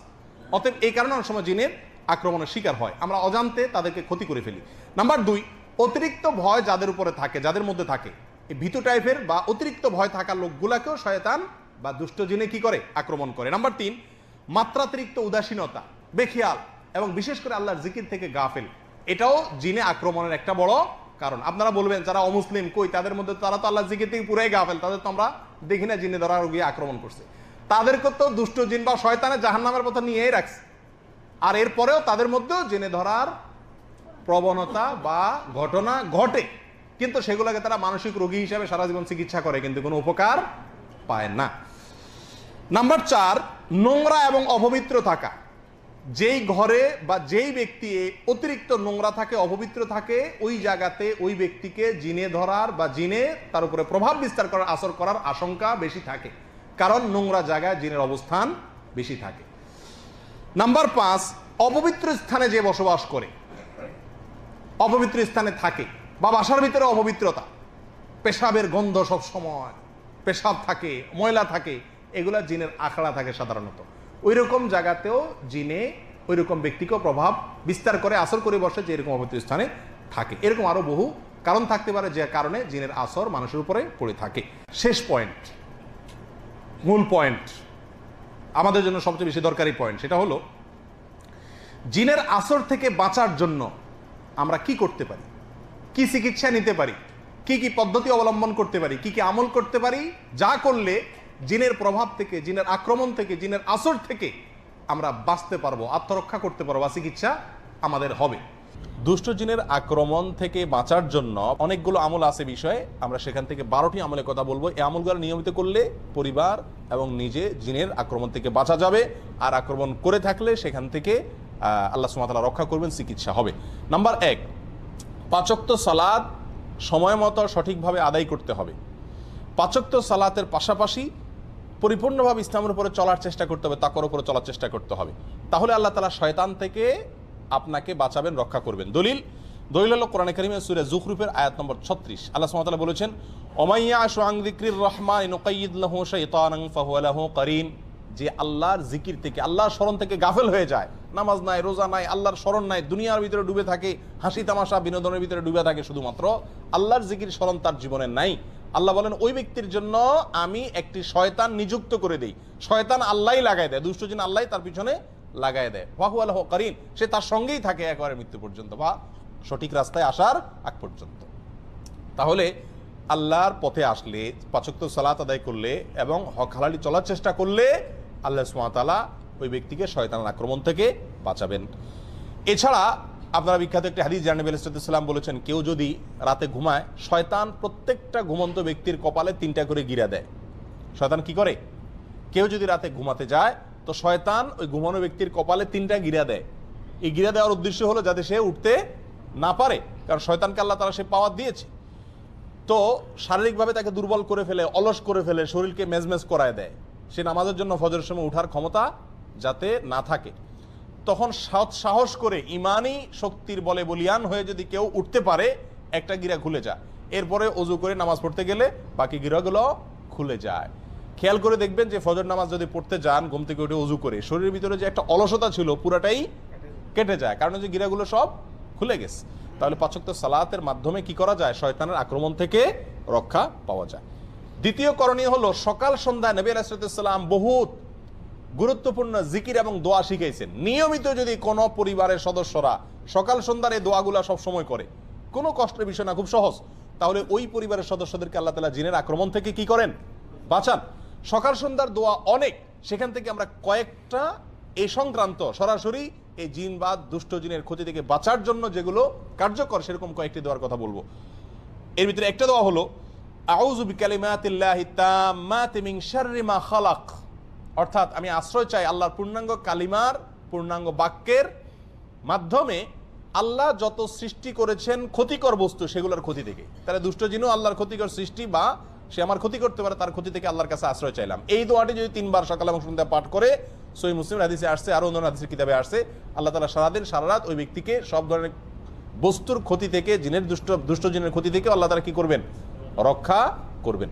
একই দোয়া সফরে গেলে, বিভিন্ন জায়গায়, নতুন কোনো জায়গায় গেলেও পড়ার কথা বলা আছে। তাহলে ওই জায়গায় অবস্থানরত জিন বা দুষ্ট কোনো শয়তান আপনাকে কি করতে পারবে না? আক্রমণ করতে পারবে না। আপনার পরিবারকে আল্লাহ বাঁচাবেন। আর এমনিও সাধারণ অবস্থাতে দোয়া বেশি বেশি পড়া উচিত, বিশেষ করে বাচ্চাদেরকে দোয়া পড়ে ফু দেওয়া উচিত। আউযু বিকালিমাতিল্লাহি তাম্মাতি মিন শাররি মা খালাক, 3 বার সকাল, 3 বার সন্ধ্যায়। সকাল সন্ধ্যা পাঠযোগ্য দ্বিতীয় আরেকটি আমল হলো আয়াতুল কুরসি পাঠ করা। আয়াতুল কুরসি এমন একটি আমল, নগদ ফায়দা হয় জিনের রোগীকে এই আয়াতুল কুরসি পড়ে ঝাড়ফুঁক করলে, এবং এটা বিশেষ ব্যক্তিরাই করতে হবে এমন কোনো কথা নাই, বরং আমরা সবাই করতে পারি। নবী আলাইহিস সালাম আমাদের সবার জন্য শিখাইছেন, বলে দেন নাই যে শুধুমাত্র যারা ঝাড়ফুঁক করে তারাই করবে, যার কারণে আমরা সবাই এই আমলগুলো করতে পারি। আয়াতুল কুরসি এটা 3 সময় বিশেষভাবে পড়ার কথা আছে। এক হলো সকাল এবং সন্ধ্যায়, আরেকটা হলো যে 5 ওয়াক্ত নামাজের পরে একবার করে, আরেকটা হলো শোয়ার সময়। শোয়ার সময় যদি কেউ আয়াতুল কুরসি পড়ে, তো আল্লাহ সুবহানাহু ওয়া তাআলা তাকে সারা রাত শয়তানের আক্রমণ থেকে বাঁচায় রাখেন। এবারে একটা মজার ঘটনা বর্ণিত আছে আবু হুরায়রা রাদিয়াল্লাহু তাআলা আনহু থেকে। আবু হুরায়রা রাদিয়াল্লাহু তাআলা আনহুকে রাসূলুল্লাহ আকরাম সাল্লাল্লাহু আলাইহি ওয়াসাল্লাম একবার যাকাতের মাল পাহারাদারি করার জন্য রাতে নাইট গার্ড হিসাবে নিয়োগ দিলেন। তিনি রাতে পাহারাদারি করতেছিলেন, হঠাৎ করে ওই মাল পাহারাদারি করার অবস্থায় দেখলেন যে একটা লোক আসলো, আয়সা ওখান থেকে কিছু মাল নিয়ে চলে যাচ্ছে। তিনি খপ করে ধরলেন, ধরে বললেন, এই মিয়া, যাকাতের মাল থেকে তুমি চুরি করতেছো? তখন বললো যে ভাই, আমি খুব গরিব মানুষ, আমার বাচ্চা কাচ্চা খাইতে পায় না, আমার ছেড়ে দেন, আমি খুব কষ্টে আছি। ওনার দয়া হয়েছে, ছেড়ে দিছে। পরের দিন তিনি রাসূলুল্লাহ আকরাম সাল্লাল্লাহু আলাইহি ওয়াসাল্লামের কাছে ঘটনাটা বলার পর রাসূলুল্লাহ আকরাম সাল্লাল্লাহু আলাইহি ওয়াসাল্লাম বললেন, ওই লোকটা তোমার মিথ্যা কথা বলছে, সে দেখবে আবার আসবে। ঠিকই পরের দিন আবার আসছে এবং একইভাবে একই সে সুর তুলছে। তখন তিনি খুব শক্তভাবে ধরলেন, আবার সে অনুনয় করার পরে ওনার দিলেন মায়া হলো, ছেড়ে দিলেন। পরের দিন রাসূলুল্লাহ আকরাম সাল্লাল্লাহু আলাইহি ওয়াসাল্লামের কাছে যাওয়ার পরে আবার বললেন, ইয়া রাসূলুল্লাহ, একইভাবে আসছে। রাসূলুল্লাহ আকরাম সাল্লাল্লাহু আলাইহি ওয়াসাল্লাম বললেন যে কি বলছে, বলে এটা বলছে। তখন তিনি বললেন যে সে মিথ্যা কথা বলছে, আবার আসবে। 3 নম্বর দিন আবার আসছে। আসলে আবু রাদিয়াল্লাহু তাআলা এইবার ধরছে ভালো করে, জাবড়ায় তোমার আজকে আর ছাড়তেছি না, আমি রাসূলুল্লাহ আকরাম সাল্লাল্লাহু আলাইহি ওয়াসাল্লাম নিয়েই ছাড়বো আজকে তোমাকে, মিথ্যা কথা বলো প্রতিদিন তুমি। তখন সে বলতেছে, ভাই আমি তোমাকে একটা খুব বড় গুরুত্বপূর্ণ জিনিস শিখাই দেব, আত্মরক্ষার জন্য বিরাট একটা সূত্র তোমাকে বলে দিব, তুমি আমাকে সেই বিনিময়ে ছেড়ে দাও। তো বলেন যে কি বলে দিবা বলো দেখি। তখন এই লোকটা বললো যে দেখো, তুমি যদি প্রতিদিন রাতে শোয়ার সময় আয়াতুল কুরসি পড়ো আর পড়ে ঘুমাও, তো শয়তান তোমাকে অ্যাটাক করতে পারবে না, আল্লাহ তাআলা তোমাকে হেফাজত করবেন ফেরেশতাদের মাধ্যমে, আল্লাহ তাআলা তোমাকে হেফাজত করবেন। এই কথা শোনার পরে আবু হুরায়রা চিন্তা করছেন যে একটা ভালো জিনিস শিখেছে যখন, ছেড়ে দিস। তখন পরের দিন যাওয়ার পরে নবী আলাইহিস সালাম জিজ্ঞেস করলেন, কি খবর তোমার আসামির? আবু হুরায়রা বললেন, ইয়া রাসূলুল্লাহ, আসামি তো আবারও আসছে, আবারও ধরছি, তবে সে আমার একটা জিনিস শিখাইছে, এই জন্য তারা ছেড়ে দিছি। রাসূলুল্লাহ আকরাম সাল্লাল্লাহু আলাইহি ওয়াসাল্লাম বলেন যে কি শিখাইছে? বলেন যে এই জিনিস বলছে। তখন রাসূলুল্লাহ আকরাম সাল্লাল্লাহু আলাইহি ওয়াসাল্লাম বলছেন যে দেখো, ও হলো শয়তান, ও তো সত্য কথা কখনো বলে না, তবে এই কথাটা সত্য বলছে, এটা ঠিকই বলছে যে আয়াতুল কুরসি বললে সে তোমার ক্ষতি করতে পারবে না। এই চুরি দাড়ি যা দেখতেছো এই সব ক্ষতি থেকে বাঁচতে পারবা আয়াতুল কুরসি রাত্রে পড়লে, এটা মহৌষধের মতো কাজ করে। আর সকাল সন্ধ্যা আয়াতুল কুরসির উপরও হাদিসের ভিতরে বর্ণিত আছে যে ব্যক্তি আয়াতুল কুরসি সকাল এবং সন্ধ্যায় একবার করে পড়বে, আল্লাহ সুবহানাহু ওয়া তাআলা শয়তান থেকে রক্ষা করবেন, তারগীব এবং তারহিবে হাদিসটি বর্ণিত হয়েছে। আর 5 ওয়াক্ত সালাতের পরেও আছে, অতএব আয়াতুল কুরসি পড়বো। সকাল সন্ধ্যা আমলের ভিতরে আরেকটি আমল আছে, যে আমলটি হলো সূরা ইখলাস 3 বার, সূরা ফালাক 3 বার, সূরা নাস 3 বার। এগুলো 3 বার যদি পাঠ করা হয় সকালে এবং সন্ধ্যায়, আল্লাহ তাআলা সব কিছুর ক্ষতি থেকে বাঁচায় রাখেন। সুনান আবু দাউদ এবং তিরমিজিতে হাদিসটি বর্ণিত হয়েছে। 3 বার কুল হুয়াল্লাহ, 3 বার সূরা কুল আযুল ফালাক এবং 3 বার কুল আযুর রাব্বিন নাস। সকালে 3 বার, সন্ধ্যায় 3 বার, ইনশাআল্লাহ সব কিছুর ক্ষতি থেকে আপনি বাঁচবেন। 4 নম্বর সকাল সন্ধ্যার আমল হলো বিসমিল্লাহিল্লাযী লা ইয়াদুররু মা ইসমিহি শাইউন ফিল আরদি ওয়ালা ফিস সামা ওয়া হুয়াস সামিউল আলিম। এই দোয়াটি সকালে 3 বার, সন্ধ্যায় 3 বার পাঠ করা। দোয়ার অর্থ হলো, ওই আল্লাহর নামে আমি শুরু করতেছি সকাল বা সন্ধ্যা, যে আল্লাহর নামে কোনো কিছু কোনো ক্ষতি করতে পারে না। এই দোয়া সকালে 3 বার, সন্ধ্যায় 3 বার পাঠ করলো, আল্লাহ তাআলা হেফাজত করে। তাহলে সকাল সন্ধ্যার দোয়াগুলো পাঠ করলে দুষ্ট জিনের আক্রমণ থেকে বাঁচা যায়। বিশেষ করে এই 4টি দোয়ার কথা বললাম। তাহলে 2টি আমল গেল। 1 নম্বর আমল হলো যে 5 ওয়াক্ত নামাজ এবং হক হালালি তাকওয়ার উপরে চলার চেষ্টা করা। 2 নম্বর আমল হলো সকাল সন্ধ্যার দোয়াগুলো নিয়মিত পড়ার চেষ্টা করা, বিশেষ করে এই দোয়াগুলো। 3 নম্বর আমলে আসি। 3 নম্বর আমল হলো খাবার গ্রহণ করার সময় বিসমিল্লাহ পাঠ করা। কারণ হাদিসে আসছে, নবী আলাইহিস সালাম বলেছেন, সহিহ মুসলিমে বর্ণিত হয়েছে, যদি কেউ খাদ্য গ্রহণের সময় বিসমিল্লাহ না বলে, তখন শয়তান ওই তার খাবারে যোগ দেয় এবং তার সঙ্গে খাবারে অংশগ্রহণ করে। তাহলে শয়তান থেকে, আপনার খাবার থেকে বাঁচাইতে চাইলে খাবার শুরুতে কি পড়তে হবে? বিসমিল্লাহ। এবং সবাইকে এটা শিখাইতে হবে পরিবারের, যে বিসমিল্লাহ ছাড়া কোনো খাবার শুরু করা যাবে না। একইভাবে ঘরে প্রবেশের সময় বিসমিল্লাহ পড়ে প্রবেশ করতে হবে, কারণ এই বিষয়ে হাদিসে বর্ণিত হয়েছে, নবী আলাইহিস সালাম বলেছেন যে ঘরে ঢোকার সময় যদি কেউ বিসমিল্লাহ বলতে ভুলে যায়, তখন শয়তানের দলনেতা বলে যে এই বাসায় আজকে থাকার এবং রাত্রে এদের সাথে খাওয়ার সুযোগ হয়ে গেল, ঢুকো সবাই, দলে দলে আপনার সাথে শয়তান ঢুকে পড়ে এবং আপনার ক্ষতি করে। আর যদি বিসমিল্লাহ কেউ পড়ে, তখন শয়তান আর তার দলনেতারা বলে যে আজকে এই বাসায় থাকার এবং খাওয়ার সুযোগ হইল আর না। এই জন্য বাসায় যতজন ঢুকবে, যে কোনো রুমে থাকবেন, আপনি ঢুকার সময় কি পড়বেন? বিসমিল্লাহ পড়বেন। 4 নম্বর আমল হলো হাই আসলে হাত দেওয়া বা কিছু দিয়ে মুখ ঢাকা। এটা পরীক্ষিত, যাদেরকে জিনে আক্রমণ করে, এরকম বহু রোগীকে দেখেছি আমরা, যে তারা বেশি বেশি হাই তুললে ওই সুযোগে জিন বা দুষ্ট জিন শয়তান মানুষের শরীরে প্রবেশ করে মানুষের ক্ষতি করার চেষ্টা করে। এই জন্য হাই তোলার সময় হাত দিতে হবে। নবী আলাইহিস সালাম এটা শিখাইছেন, সহিহ মুসলিম আবু দাউদে হাদিসটি বর্ণিত হয়েছে। তোমাদের কেউ যদি হাই তোলে, সেই জন্য তার মুখে হাত দিয়ে বা কোনো কিছু দিয়ে বাধা দেয়, কারণ হাই তোলার সময় শয়তান প্রবেশ করে। তাহলে হাই তোলার সময় হাত দিতে হবে। 5 নম্বর আমল হলো ঘুম থেকে উঠার পর অজু করার সময় নাকে পানি দিয়ে নাক ঝাড়া। কারণ হাদিসে আসছে, রাত্রে যখন মানুষ ঘুমায় নাকের বাঁশির ভেতরে শয়তান গিয়ে বাসা বাঁধে, যদি নাকে পানি দিয়ে ঝাড়ে 3 বার, তখন সে বের হয়ে যেতে বাধ্য হয়। 6 নম্বর আমল হলো শয়তান এবং দুষ্টজিনের আক্রমণ থেকে বাঁচার জন্য পরিষ্কার পরিচ্ছন্নতা অবলম্বন করা। কারণ অপরিষ্কার এবং নোংরা জায়গায় শয়তানের অবস্থান থাকে। এ বিষয়ে বিভিন্ন বর্ণনা পাওয়া যায় এবং আল্লামা ইবনে তাইমিয়া রাহিমাহুল্লাহ বলেছেন, সাধারণত দুষ্ট জিনেরা ময়লা আবর্জনা মলমূত্র ত্যাগের খারাপ জায়গা এগুলোতে থাকে। বাসা বাড়িতে মলমূত্রের গন্ধ, পোলাপানের মলমূত্র হোক আর বড়দের হোক, এরকম যদি থাকে এবং ময়লা আবর্জনা পড়ে থাকে, এবং সেগুলো ফালাই না হয় সময় মতো, তাহলে সেখানে শয়তান বা দুষ্ট জিন বাসা বাঁধে। এই জন্য ওখান থেকে পরিষ্কার, ঘরবাড়িকে এগুলো থেকে পরিষ্কার রাখতে হবে। 7 নম্বর আমল হলো পেশাব পায়খানা দুষ্ট জিনের বড় একটা আখড়া। এটা পরীক্ষিত একটি বিষয়। সাহাবা একরামের যুগে এক লোক আক্রমণের শিকার হয়েছেন টয়লেটের ভেতরে, এবং নবী আলাইহিস সালাম থেকে সুস্পষ্টভাবে বর্ণিত হয়েছে হাদিসে বিষয়ে যে টয়লেটে, পেশাব পায়খানার জায়গাতে, বাথরুমের ভিতরে দুষ্ট জিন তার বাসা বাঁধে, নোংরা জিনেরা বাসা বাঁধে। সেই জন্য টয়লেটে যাওয়ার সময় দোয়া পড়লে তার ক্ষতি থেকে বাঁচা যায়। দোয়াটা কি? আল্লাহুম্মা ইন্নী আউযুবিকা মিনাল খুবুসি ওয়াল খাবাইস। খুবুস আর খাবাইস বলতে দুষ্ট জিনকেই বোঝানো হয়েছে। আল্লাহ, আমি আপনার কাছে আশ্রয় চাই দুষ্ট জিনের আক্রমণ থেকে। এটা বাথরুমে ঢোকার আগে পড়তে হয়। কেন? টয়লেটে ঢোকার আগে এই জন্য পড়তে হয় যে ওইটার ভিতরে দুষ্ট জিনের আখড়া থাকার আশঙ্কা আছে এবং আপনাকে সে কোনোভাবে ক্ষতিগ্রস্ত করতে পারে।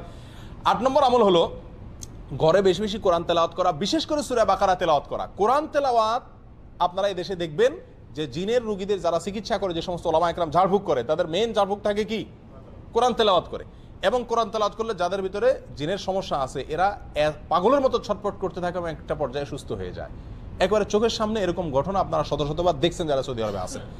তো কোরআন তেলাওয়াতের আমলের মাধ্যমে দুষ্ট জিন থেকে বাঁচা যায়। ঘরে কোরআন তেলাওয়াতের সিস্টেম চালু রাখতে হবে, নিজেরা না পারলে রেকর্ড করা কোরআন তেলাওয়াত চালু রাখতে হবে, তবুও কোরআন তেলাওয়াতের অভ্যাস ঘরের ভিতরে চালু করতে হবে, বিশেষ করে সূরা বাকারা। কারণ সূরা বাকারার এক্ষেত্রে বিশেষ কার্যকর ক্ষমতা আছে। আল্লাহ সুবহানাহু ওয়া তাআলা সূরা বাকারার মাধ্যমে দুষ্ট জিনের আক্রমণ থেকে মানুষকে বাঁচান। কারণ হাদিসে আসছে, নবী সাল্লাল্লাহু আলাইহি ওয়াসাল্লাম বলেছেন, সহিহ মুসলিম হাদিসটি বর্ণিত হয়েছে, যেই ঘরে যেই বাসায় সূরা বাকারা তেলাওয়াত করা হয় ওই বাসাকে আল্লাহ তাআলা শয়তানের আক্রমণ থেকে বাঁচায় রাখেন। আর পরীক্ষিত আমরা দেখেছি বহু দুষ্ট জিনের আক্রমণ আছে।